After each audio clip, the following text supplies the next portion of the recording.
My wife sold the house and told me to leave, but what I did next changed everything. The day my wife told me to leave my own house, she didn't raise her voice. She didn't cry. She didn't even look guilty. She just stood in the doorway of our kitchen, the same kitchen we painted together 12 years ago, and said, "You need to be out by Friday.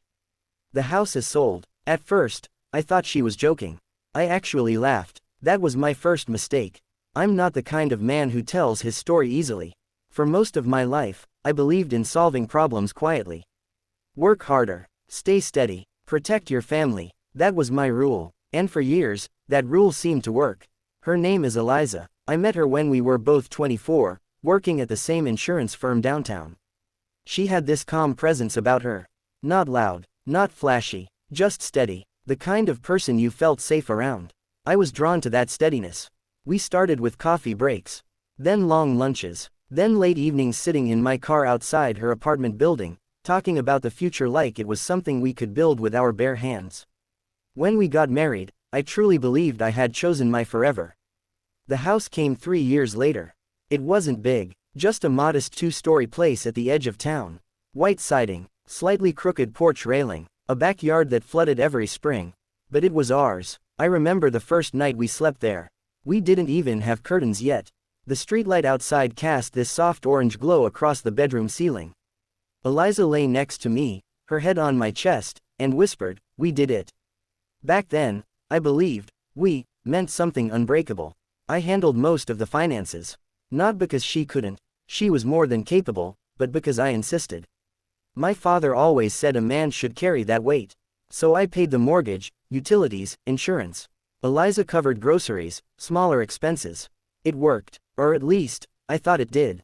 Looking back, the red flags weren't dramatic. They were quiet, subtle, easy to excuse. About a year ago, she started spending more time on her phone. She said it was work. New clients, new responsibilities. I didn't question it. We were both busy. That's what adulthood looks like, right? Then she suggested we refinance the house. It's just smarter, she told me one night while we were washing dishes. Lower rates, less stress. I trusted her. I always did. I signed the paperwork she placed in front of me. I skimmed it, sure, but I didn't study it. Why would I? She was my wife, my partner, my safe place. Around that same time, my best friend Marcus started coming over more often. Marcus and I had known each other since high school. He was the brother I never had. The guy who helped me move into that very house. The one who stood next to me at my wedding. If there were cracks forming in my marriage, Marcus never hinted at them. In fact, he reassured me. Every marriage hits a rough patch, he said once, sitting at my kitchen table, sipping coffee from a mug Eliza bought me years ago. You two are solid. I've always admired that, and I believed him, because when you've trusted someone for 20 years, you don't look for lies in their eyes. Eliza grew distant slowly, like a tide pulling back inch by inch. She wasn't cold, she wasn't cruel, she was just elsewhere. Conversations became shorter, laughter became rare, nights in the same bed felt like sleeping miles apart. One evening, I tried to talk about it.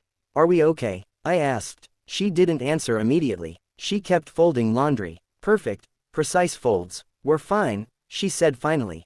"You worry too much." I wanted to believe that. So I did. The first real shock didn't come from her. It came from a letter. I found it tucked between a stack of mail on my desk. An official-looking envelope with a real estate company's logo on the top corner. I almost ignored it, assuming it was some advertisement. But my name was printed clearly beneath the address.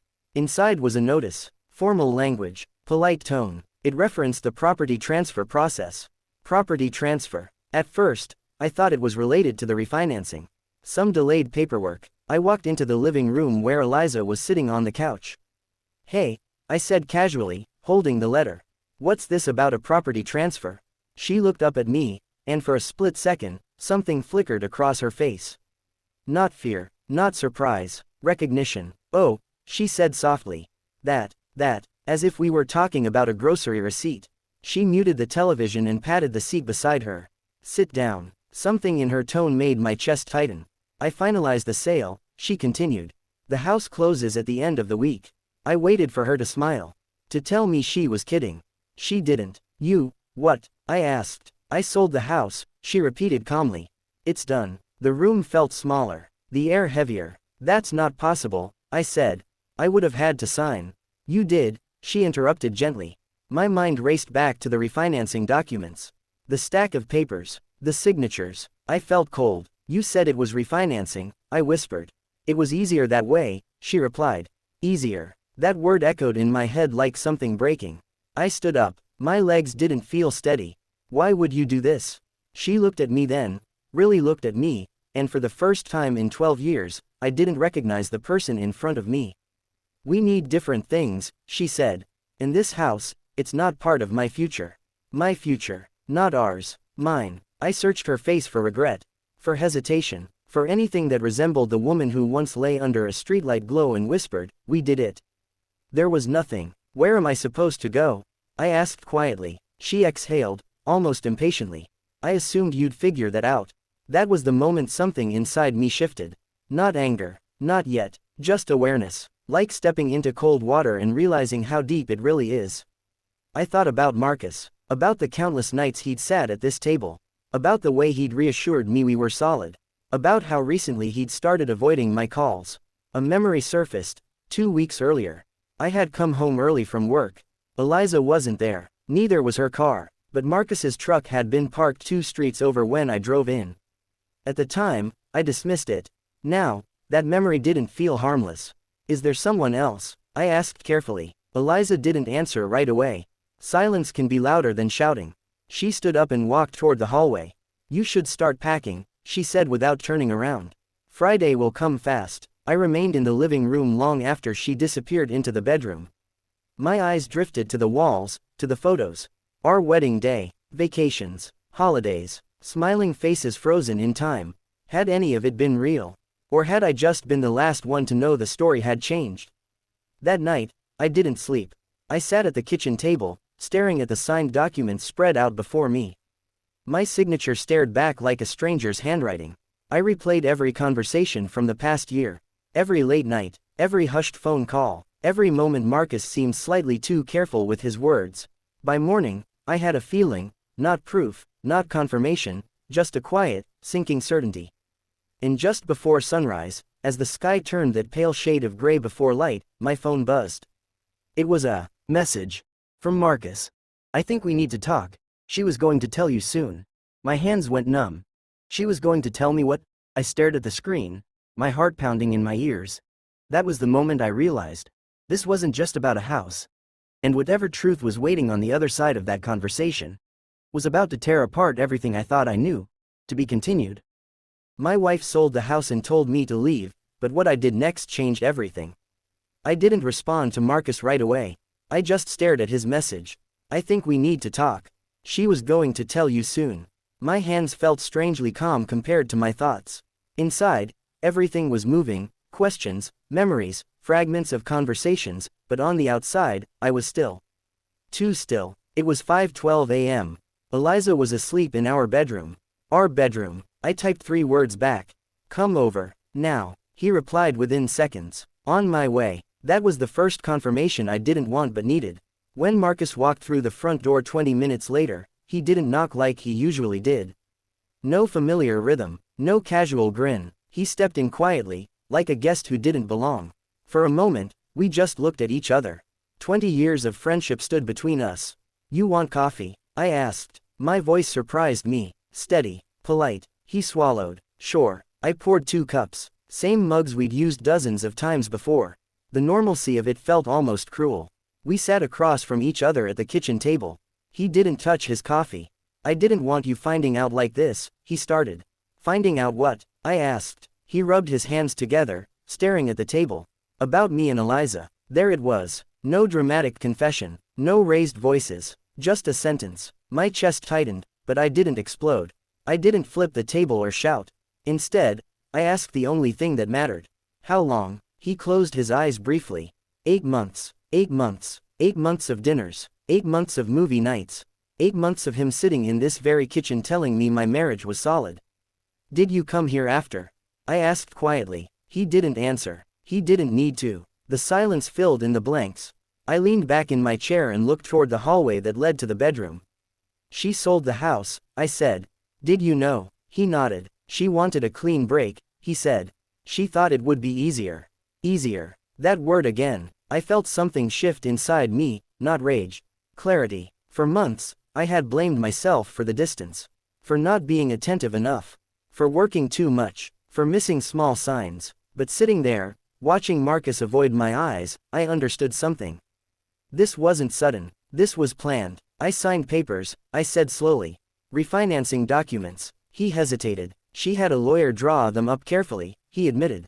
It was legal. Legal. Such a cold word for something that felt like erosion from the inside. At that moment, I heard movement in the hallway. Eliza. She appeared at the kitchen entrance wearing her robe, her expression composed, almost rehearsed. I figured you'd tell him, she said to Marcus.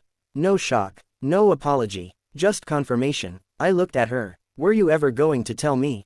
I asked. She crossed her arms lightly. Yes. After the closing. So I could pack without questions.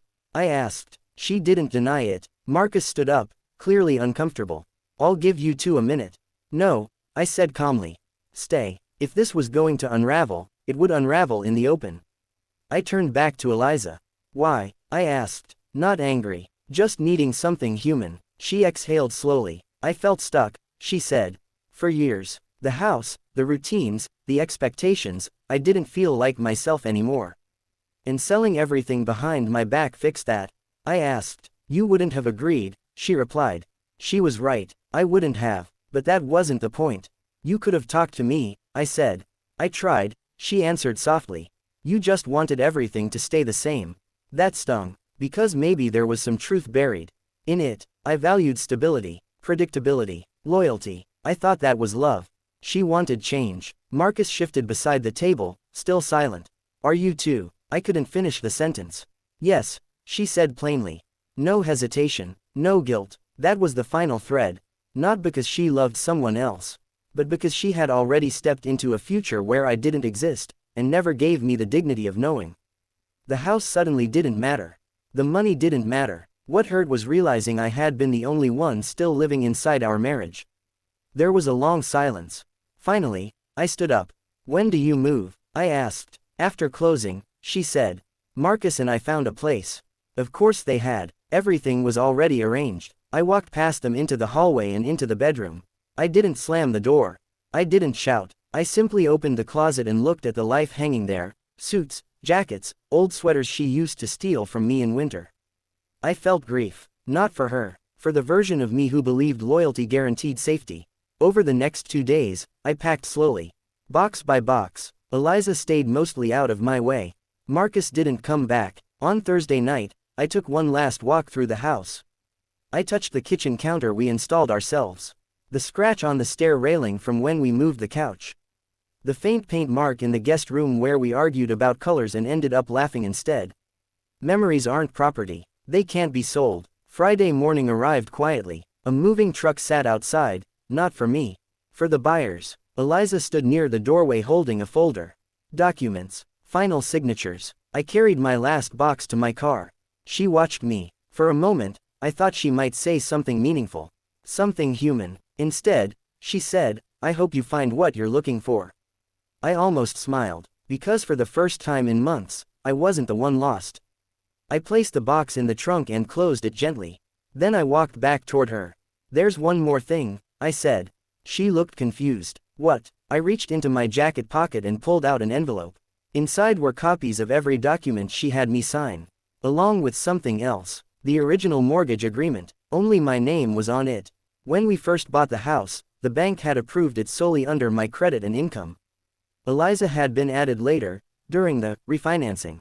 And in her rush for a clean break, her lawyer had missed one critical detail in the timing of the transfer. The closing could not legally proceed without my final notarized consent.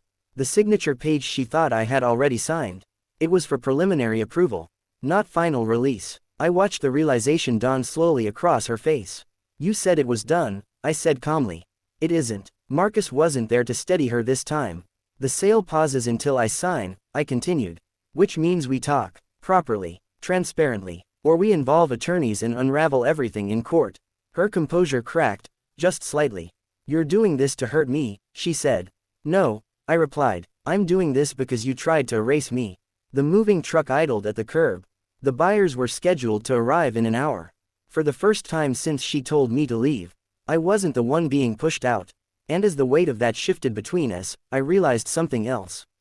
This wasn't about revenge, it was about dignity, and whatever happened next would be on my terms.